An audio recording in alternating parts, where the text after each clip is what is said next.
에베소서 4장 7절부터 16절까지 한 절씩 교독하겠습니다.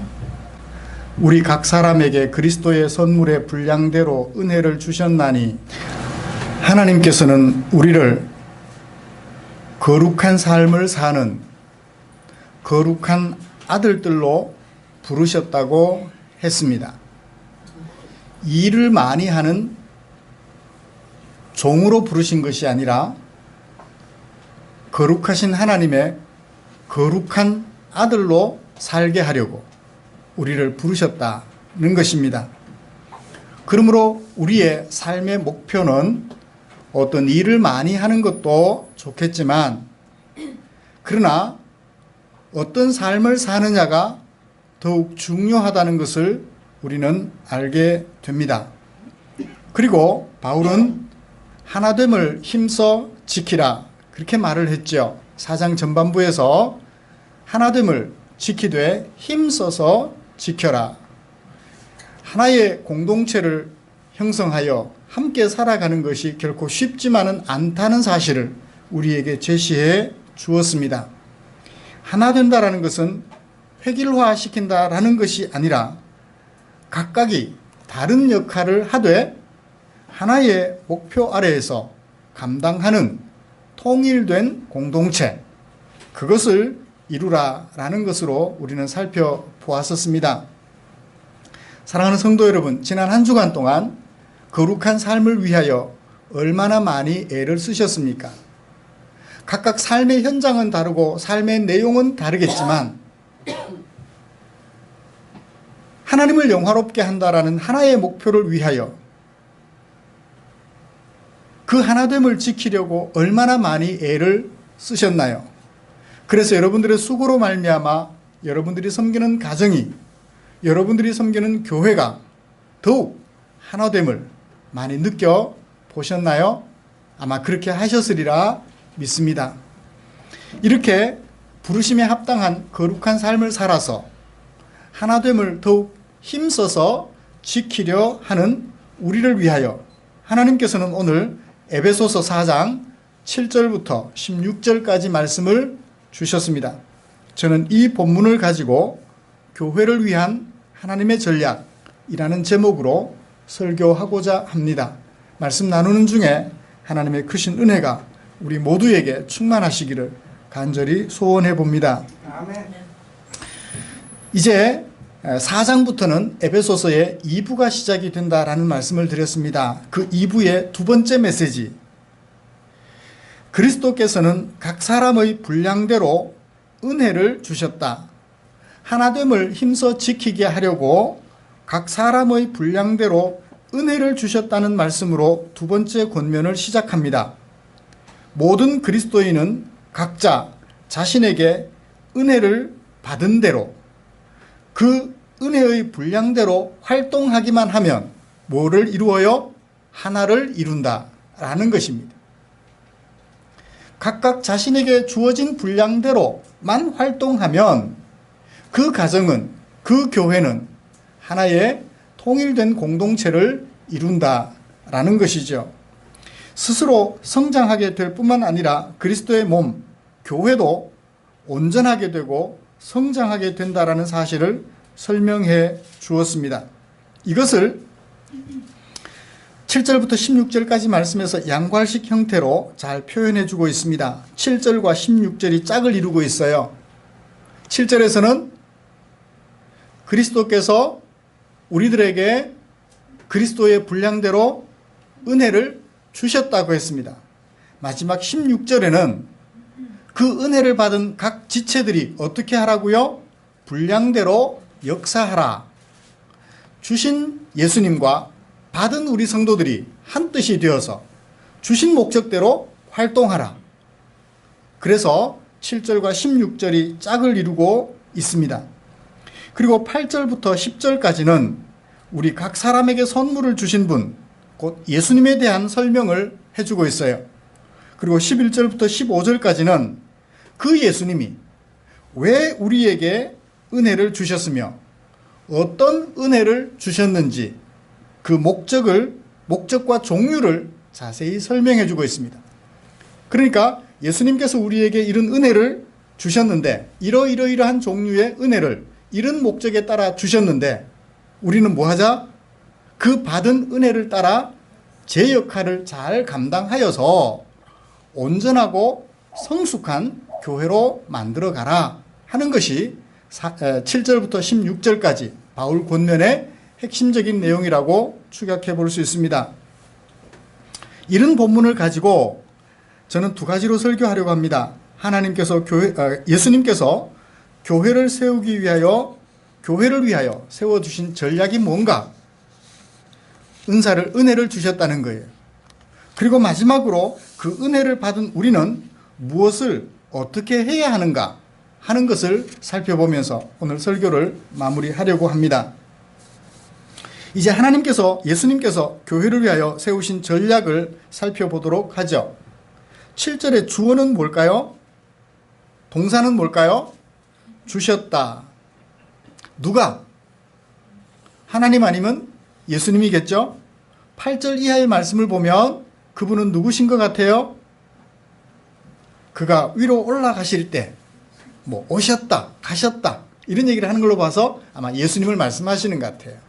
그러니까 예수님께서 그리스도의 선물의 분량대로 예수님이 판단하신 것에 따라서 그런 얘기겠죠?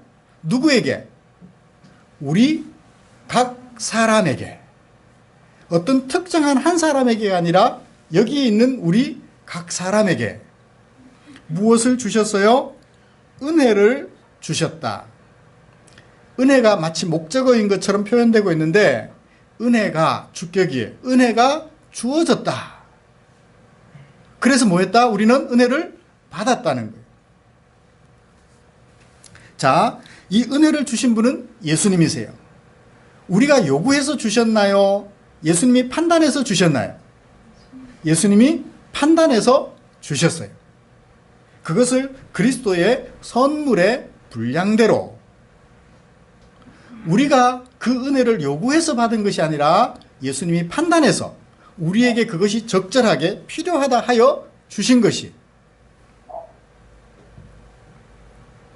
분량대로라는 말은 헤아려서 라는 뜻도 됩니다. 예수님이 우리를 잘 헤아려서 어떤 것이 준비되어 있는가? 남자인가? 여자인가? 남자가 할 일 따로 있고 여자가 할 일 따로 있죠. 다 구분되는 것은 아닙니다만 남자가 아니면 못하는 일이 있고 여자가 아니면 못하는 일도 있어요. 그래서 그런 것도 구분하고 이런 것도 헤아려서 그 공동체 안에 그 사람들에게 필요한 은혜를 주셨다라고 얘기를 하고 있습니다.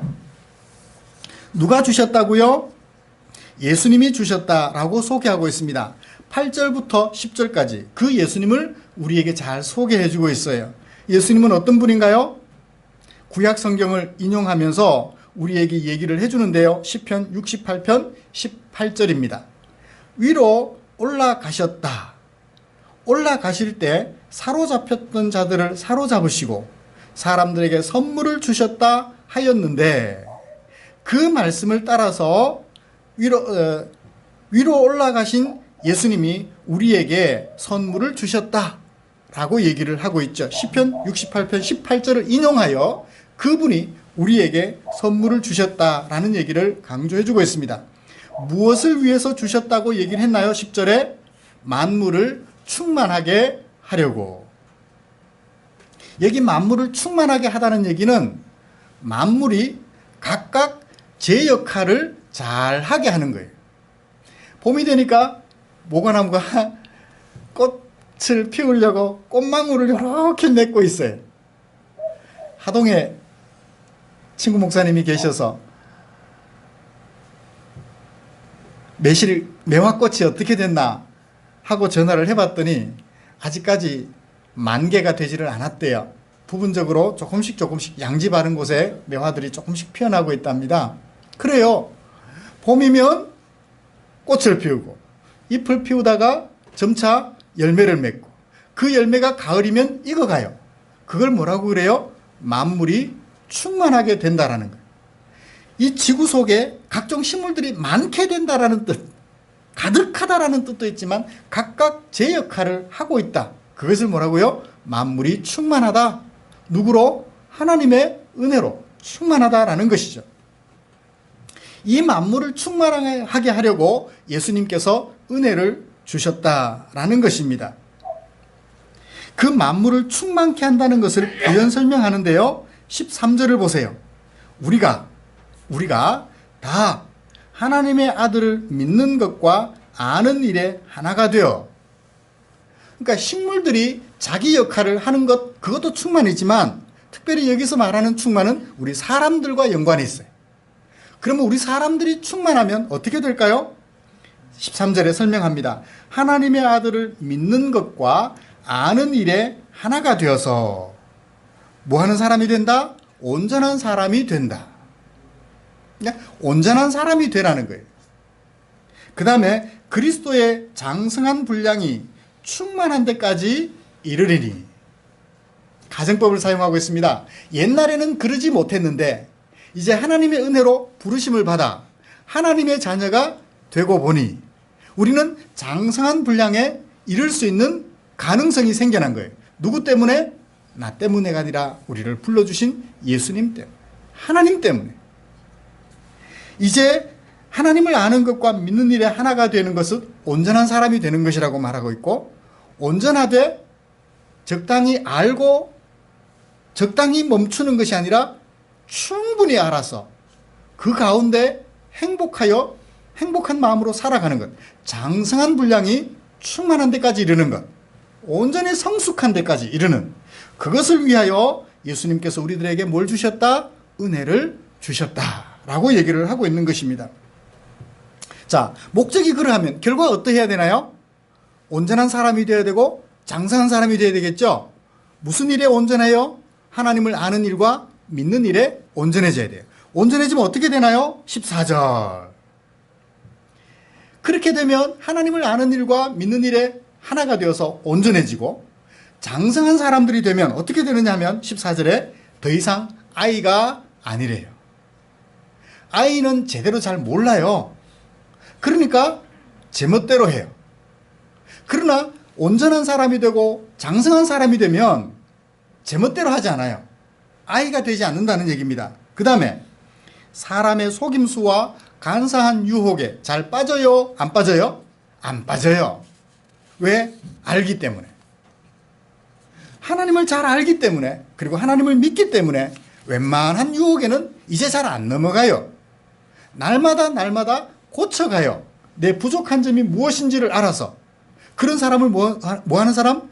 장성한 분량이 충만한 데까지 이르는 사람, 성숙해지는 사람, 온전한 사람이라고 얘기를 하고 있는 거예요.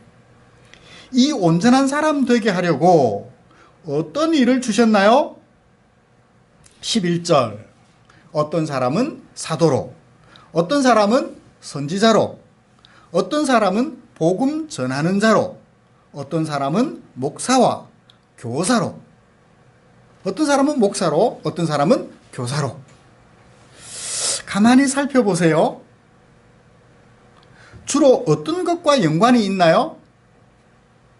사도, 선지자, 복음 전하는 자, 목사, 교사.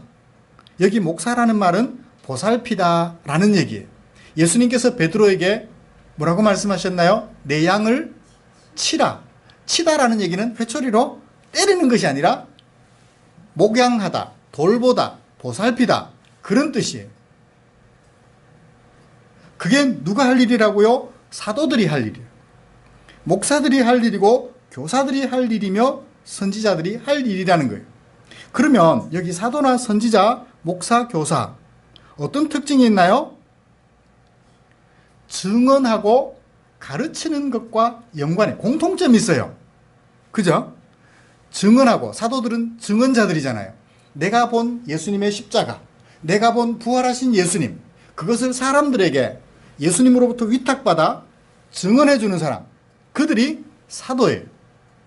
우리는 사도들처럼 직접적으로 십자가를 보지 못했고 부활하신 예수님을 보진 못했지만 사도들을 통하여 간접 경험함으로써 간접적으로 사람들에게 십자가 예수님과 부활 예수님을 소개해 주고 있으니 사도는 아니지만 사도 성을 가지고 있는 사람들이죠.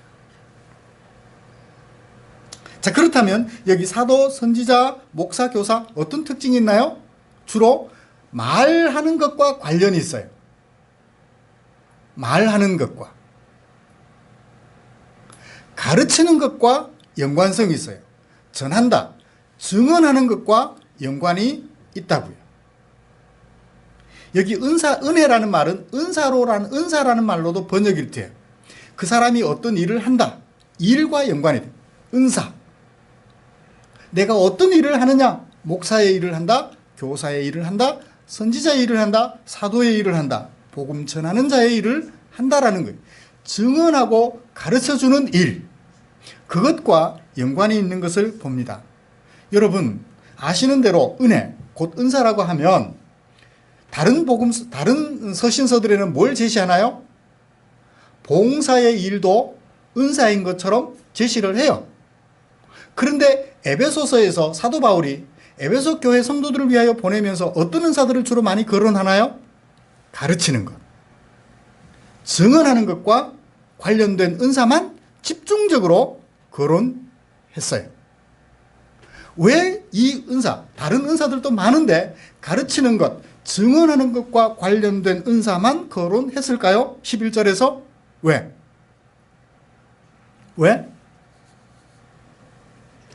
그러니까 유추를 하면 돼요. 왜 그 은사를 강조했을까요? 에베소 교회 안에서 그 은사가 제대로 활용되고 있어요? 안 되고 있어요? 안 되고 있으니까 그 은사를 특별하게 강조를 해서 권해주고 있는 거죠. 그 가르치는 은사가 제대로 안 되니까 어떻게 돼요? 아는 것과 믿는 일에 하나가 못 되고 온전한 사람이 못 되고 장성한, 성숙한 사람이 못 되는 거예요. 그래서 어떻게 돼요? 어린아이가 돼요. 이리 갔다 저리 갔다 수시로 헷갈려요. 또 어떻게 합니까? 사람의 속임수와 간사한 유혹에 쉽게 넘어가요. 누가 뭐라고 하면 그래? 신천지가 와서 여기가 예수님이야, 내가 예수님이야, 그래? 귀가 얇아요. 귀가 얇다고요. 예수를 뭐 그렇게 힘들게 믿어? 거룩한 백성 되는 건 아무것도 아니야. 하나님의 복 받고 죽어서 천당 가는 거야. 그게 예수 믿는 거야. 그래? 우리 교회는 거룩한 삶을 살라 그래서 힘들어가지고 그 교회 다니기는 참 힘든데 그래? 거긴 참 쉽네. 나도 거기 갈까? 사람의 속임수와 간사한 유혹에 쉽게 넘어가요. 귀가 얇아요. 그리고 어떻게 돼요? 14절 마지막에 온갖 교훈의 풍조에 밀려서 바람 부는 대로 갈 때처럼 이렇게 하면 그래? 그러지 뭐. 이렇게 하라고 그래? 그러지 뭐. 가르치는 사람들이 제대로 가르치지를 못하니까 에베소 교회가 유대인과 이방인들이 따로 되는 것처럼 하나가 되지 못하고 분열이 있었고 온갖 교훈의 풍조에 밀려서 쉽사리 넘어가는, 예수 믿어도 우상도 숭배해도 돼. 그리스 헬라 문화의 영향을 받았으니까 어떻게 했어요? 에베소 지역도 우상 숭배가 심각하죠. 예수 믿어도 절에 가는 거예요. 예수 믿어도 점하러 가는 거예요. 그래 뭐 일거양득, 꼭 먹고 알 먹고 좋겠네. 그래 주일날에는 교회 가고 월요일날에는 신전에 가지 뭐.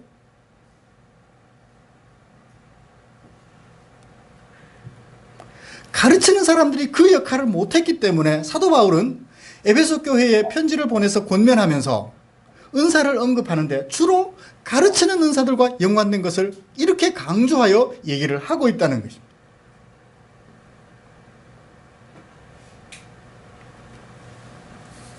여러분 이 땅에 예수님은 왜 오셨나요? 우리를 불러 거룩한 아들 되게 하려고 오셨어요. 죽어서 천당 가게 하려고 오신 것이 아니라 이미 예수님과 함께 있으니 우리는 천국 백성이에요. 죽어서도 예수님과 함께, 살아서도 예수님과 함께, 오늘도 예수님과 함께, 내일도 예수님과 함께 살려고 거룩한 하나님의 아들들 되게 하려고 오셨지 죽어서 천당 가게 하려고가 아니라는 거예요. 죽어서도 천당, 살아서도 천당. 누구와 함께 있기 때문에? 하나님과 함께 있기 때문에. 그것을 위해서 예수님이 오셨어요. 거룩한 하나님의 아들로 오늘도 내일도 죽은 뒤에도 거룩한 하나님의 아들로 살게 하시려고, 일하는 종이 아니라, 노비가 아니라 하나님의 아들로 살게 하시려고 예수님께서 이 땅에 오셨다고 소개를 해 주셨습니다. 그리고 우리 각 사람들이 뭐를 이루어? 교회를 이루어 하나의 통일된 공동체를 이루되 각각의 역할을 하게 하심으로 온전하고 성숙한 교회를 이루라고 예수님께서 이 땅에 오셨어요. 어떤 전략을 가지고 오셨나요? 각 사람에게 은사를 주시는데, 특별히 에베소 교회에 가르치는 은사를 제대로 사용할 수 있는 가르치는 은사를 사람들에게 주려고 예수님께서 오셨다는 것을 말씀해 주셨습니다. 온전하고 성숙한 교회가 되려면 누가 있어야 돼요? 가르치는 은사를 예수님에게 받은 사람들이 있어야 되고, 그들이 그 가르치는 은사를 받은 대로 제대로 가르쳐야 해요.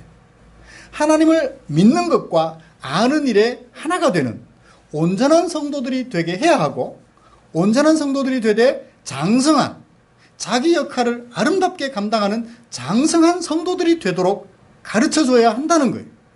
이 가르치는 자들이 그 역할을 하지 못하면 에베소 교회는 평생 하나됨을 이루지 못해요. 수시로 싸워요. 네가 옳다, 내가 옳다. 가르치는 자들이 제대로 가르쳐주지 못하면.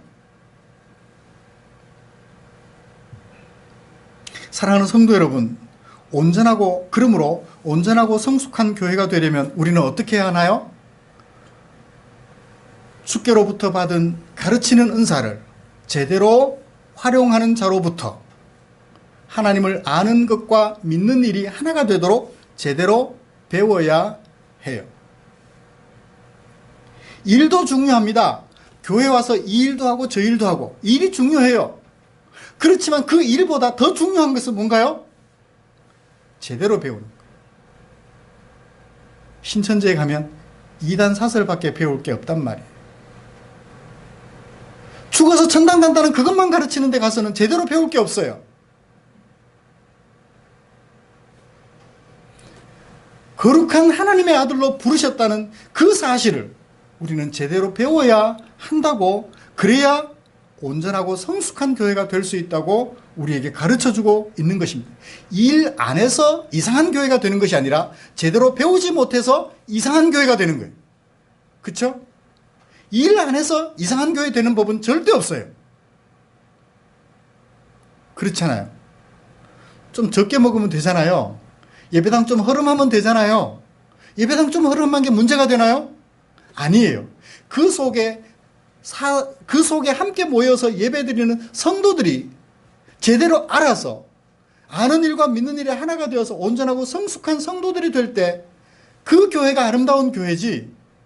그죠? 건강한 교회지. 행복한 교회지. 겉모양 좀 허름하면 어때요? 보기 초라해서 사람들이 안 올 것 같아요? 그래서 안 오면 오지 말라 하죠, 뭐.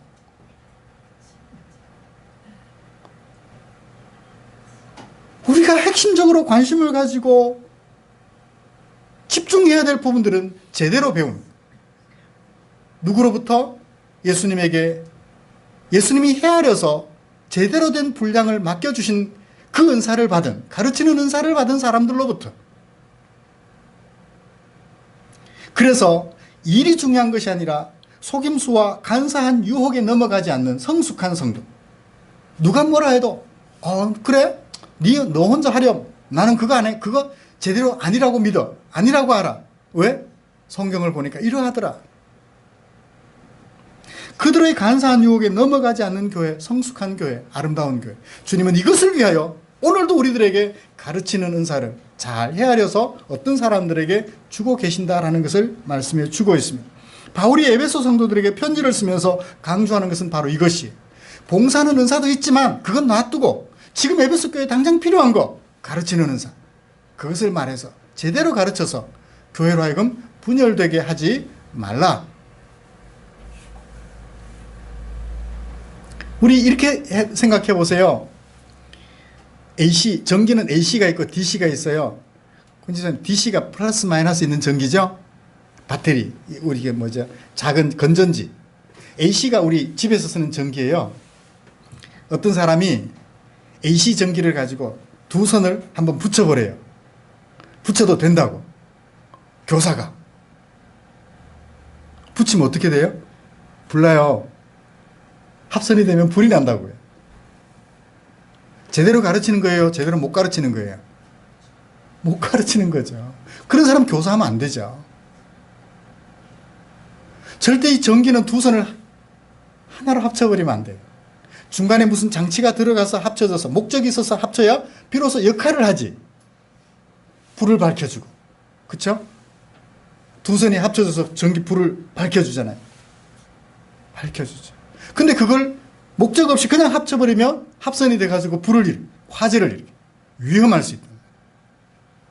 가르치는 은사를 제대로 받은 사람이 제대로 가르쳐서 교회를 온전하고 성숙한 교회 되게 하라고 바울은 그렇게 권면했습니다.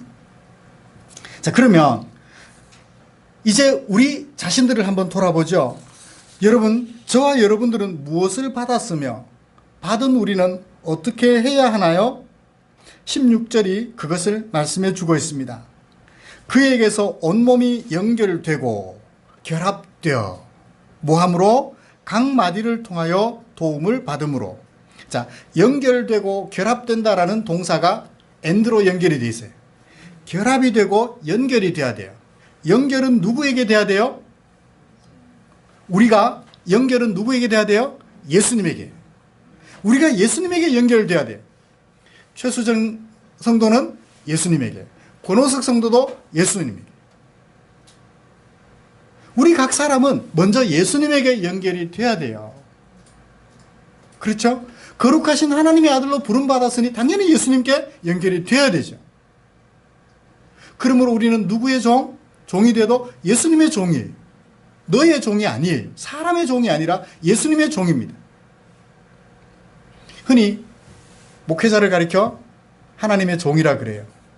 제가 하나님의 종이면 여러분들은 종의 종들인가요? 아니에요. 여러분들도 하나님의 종이에요. 따라해 보십시다. 나도 하나님의 종이다. 맞아요. 너만 하나님의 종이냐? 나도 하나님의 종이라는 거예요. 우리는 그리스도에게 붙어 있는 사람들이지, 그리스도에게 연결되어 있는 사람들이지 최상호에게 연결된 사람이 아니라는 거예요. 그죠? 우리 각자는 먼저 그리스도에게 연결이 되어 있어요. 제발 긍지를 좀 가지십시오. 나는 그리스도에게 연결된 하나님의 아들이다. 나는 그리스도에게 연결된 하나님의 아들이라는 사실을 말입니다. 연결돼야 돼요. 그 다음에 어떻게 돼요? 결합이 돼야 돼요. 각자가 모래알처럼 나도 그리스도께 연결돼서 너만 그리스도께 연결됐냐? 모래알처럼 뿔뿔이 흩어져 있으면 이거 곤란해요. 어떻게 해야 돼요? 그 다음에 결합이 돼야 돼요. 누구끼리 결합이 돼요? 성도들끼리. 저와 여러분들이 결합이 돼야 돼요. 그리스도에게 연결된 우리가 각자 모두가 결합이 돼야 돼요. 결합이 돼요. 저의 주인이 여러분들이 아니고 여러분들의 주인이 제가 아니지만 우리는 결합이 돼야 돼요. 왜? 그리스도께 연결된 사람들이니까 결합이 돼야 돼요. 어떻게 결합이 돼야 돼요? 각 마디를 통하여 도움을 받아야 돼요. 어떻든 연결고리가 있어서 서로가 서로에게 도움이 돼야 돼요. 저는 여러분들에게 도움받고 여러분들은 저에게 도움받고 서로가 도움을 입음으로 서로 공급해 줌으로써 결합이 되어 있어야 돼요. 나도 그리스도께 너도 그리스도께 연결되어 있다 하여 낙동강 모래알처럼 뿔뿔이 흩어져 있으면 아무런 의미가 없어요. 물론 제 역할을 하겠지만 결합이 되어서 서로가 고리를 이루고 연결이 되어서 역할을 해야 된다는 거예요. 그래서 교회를 뭐라고 말해요? 그리스도의 몸이라고 말을 해요. 각각의 관절들을 통하여 팔이 어깨에 연결되어 있고 손가락이 팔에 연결되어 있고 그래서 제 역할을 함으로써 우리 몸이 아름다운 몸으로 보여지는 것처럼 성도들 각자가 제 역할을 하되 고리로 연결이 돼 결합이 되어 있어야 된다. 연결은 누구에게 되되? 그리스도께 되되. 우리들 각자가 결합이 되어 있어야 된다. 그래서 어떻게 해야 돼요? 하나의 통일된 공동체를 이루는 거죠. 누구에게 지시받는? 예수님에게 지시받아 자기 역할을 하는, 손은 손의 역할, 발은 발의 역할. 그렇죠? 어깨는 어깨의 역할, 팔은 팔의 역할을 하는 것처럼 예수님에게 연결된 우리가 각자 결합이 되어서 각자의 역할을 하면 서로 도움이 되는 거죠. 발을 그냥 쓰기만 하고 내버려두면 어떻게 돼요? 냄새가 나고 상처가 나서 썩겠죠. 손이 어떻게 해요? 정성스레 씻어줍니다. 정성스레 마사지를 해줍니다. 그러면 온몸이 여기서 저기로 옮겨갈 수 있도록 발이 제 역할을 하겠죠. 서로 돌보기도 하고 서로가 각자에게 맡겨진 역할도 하고, 그래서 온전히 결합이 되어서 하나의 유니티, 통일된 공동체를 이루게 된다라는 것이죠. 왜 도움을 받아야 됩니까? 16절 하반절. 자라가야 하기 때문에 그렇다. 세워져 가야 하기 때문에 그렇습니다. 그로스, 성장해. 그 다음에 빌딩, 세워져야 돼. 세워지지 못하면 그냥 바닥에 흩뿌려 놓은 모래알과 같다는 거예요. 그것이 전부 연결이 되어서 하나의 건물을 이루듯이 세워져 가야 하고 성장해 가야 하기 때문에 각 지체들이 맡은 분량대로 누구의 지시를 따라? 그리스도의 지시를 따라 자기 역할을 충실하게 잘 감당해야 한다라고 말씀하고 있는 것입니다.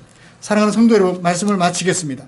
우리 성도를 온전하고 성숙한 성도가 되게 하려고 예수님께서는 어떤 계획을 세우셨나요? 우리를 불러 하나의 교회를 이루게 하셨습니다. 그래서 제 후배 목사님은 예배당을 개척하면서 예배당 이름을, 교회 이름을 하나의 교회라고. 제가 충정교회 부목사로 있을 때 함께 사역했던 후배 목사님이 미국 공부하고 와서 교회를 개척하면서 하나의 교회라고. 그래요, 우리는 하나의 교회입니다. 주님에게 연결되어 있는 각 사람들이 모여서 연결되어 가지고 뭐를 이루어요? 하나를 이루는, 통일된 공동체를 이루는 것입니다. 그리고 그 교회를 온전케 하고 성숙한 교회가 되게 하려고 어떤 전략을 수립하셨죠? 가르치는 은사를 주신 거예요. 그래서 하나님을 아는 일과 믿는 일에 하나가 되도록 가르치는 은사를 주셨어요. 물론 또 봉사의 일도 하는 은사도 있지만 에베소 교회는 특별히 가르치는 은사가 문제가 되니까 그 부분을 집중적으로 말씀해 주셨던 것이죠. 그리고 각각의 역할을 그리스도 안에서 하게 함으로 교회를 온전하고 성숙한 교회. 웬만한 가르치면은 웃기는 소리 하고 있네. 성경 어디서 그런 말 하고 있어? 성경에는 그런 말 없어. 그죠? 누가 와서 흔들어도 흔들리지 않는, 아는 일과 믿는 일에 하나가 되는 온전한 성도. 누가 와서 흔들어도 거기서 흔들리지 않는 성숙한 성도. 아이들 같으면 귀가 얇아서 쉽게 흔들리지만 제대로 아는 성숙한 사람은 결코 쉽게 넘어가지 않죠. 그런 성숙한 되게 하려고 은혜를 주셨습니다. 그 은혜를 받은 우리는 어떻게 해야 되나요? 분량대로 내게 주어진 은사를 따라 분량만큼 충분히 자기 역할을 감당하면 우리 교회는 하나의 교회가 되는 거죠. 아는 일에도 흔들리지 않고 믿는 일에도 흔들리지 않고 세상 교훈 풍조에 넘어가지 않으며 오직 주님의 가르치심에만 충성하는 온전하고 성숙한 교회로 세워져 가게 될 것입니다. 혼자 개인 플레이를 해서는 온전하고 성숙한 교회가 되기 어렵습니다. 아무리 똑똑해도 혼자 플레이를 해서는 의미가 없어요. 서로 연결이 되어 서로 결합이 되어 있어야 한다는 것입니다. 받은 은사를 깊이 생각해 보십시오. 하나님께서는 내게 무슨 은혜를 주셨을까? 내가 늙어서 이제 뭘 하겠어? 아니에요. 연세 드시면 연세 드신 대로, 어리면 어린 대로, 남자는 남자대로, 여자는 여자대로, 힘이 있는 자는 힘 있는 자대로, 힘 없는 자는 힘 없는 자대로 각각 자기 할 일들이 있어요. 약하디 약한 새끼손가락도 할 일 있잖아요. 이거 하나 없어 보십시오. 그런 사람을 뭐라 그래요? 이상해요. 잡아보면 장애인이라 그러잖아요. 우리 교회가 장애가 있는 교회가 되면 좋겠어요? 장애 없는 교회가 되면 좋겠어요? 각각 약한 사람도 자기 역할을 하는, 우리 김영자 권사님 같이 걸음걸이도 어색하지만 그래도 제 역할을 하는 뭔가 할 일이 있다는 거예요. 쓸모없는 사람이 아니에요. 내가 교회에서 무슨 쓸모가 있습니까? 아니에요. 다 있어요. 모퉁이에 버려진 돌 하나도 주님 앞에서는 쓸모가 있는 거라. 그래서 한쪽 부분이 쓸모없다고 버려져서 장애를 입은 교회가 아니라 쓸모없이 여겨졌던 것도 필요한 일에 쓰여져서 정말 흠없는 아름다운 교회로, 성숙한 교회, 온전한 교회로 세워져가는 우리 교회가 되기를 간절히 소원합니다. 특별히 가르치는 것과 관련된 이 은사, 이 말씀을 준비하면서 제 자신을 많이 생각해 보았습니다. 나는 우리 성도들을 얼마나 온전하고 성숙한 성도가 되게 제대로 가르치고 있는가? 하나의 교회, 아는 일과 믿는 일에 하나가 되도록 어떻게 가르치고 있는가? 그래서 바울이 에베소 교회에 권면해 주는 것, 거기에 집중해서 여러분들에게 가르쳐 드림으로써 이제 세상 풍조에 흔들리지 않는 온전한 성도가 되게 해야 되겠다라는 사명을 굳게 마음에 새겨 보았습니다. 여러분들이 부모로서 자녀들을 가르쳐야 되는 자리에 있다면 그 역할을 잘 감당해서 온전하고 장성한 자녀들로 키워가고 교회에서도 그 역할을 잘 감당하는 저와 여러분들 되시기를 주님의 이름으로 축복합니다. 기도하겠습니다. 하나님 아버지 고맙습니다. 하나님께서 우리에게 허락하신 이 날에 사랑하는 지체들 예배당에 함께 모여 예배 드렸습니다. 아버지여, 예배 드리면서 귀한 은혜도 받았습니다. 이 말씀 마음에 새겨 세상 속에 나가 내 몸 들여 아버지께 영광 돌리되, 특별히 교회 안에서 내게 맡겨주신 사명 잘 감당하되 힘껏 그 사명 감당하여 서로에게 도움을 주는 아름다운 우리 교회 되게 해 주시옵소서. 온전하고 성숙한 우리 교회가 되게 하여 주시옵소서. 우리 구주 예수님의 이름으로 기도드리옵나이다. 아멘.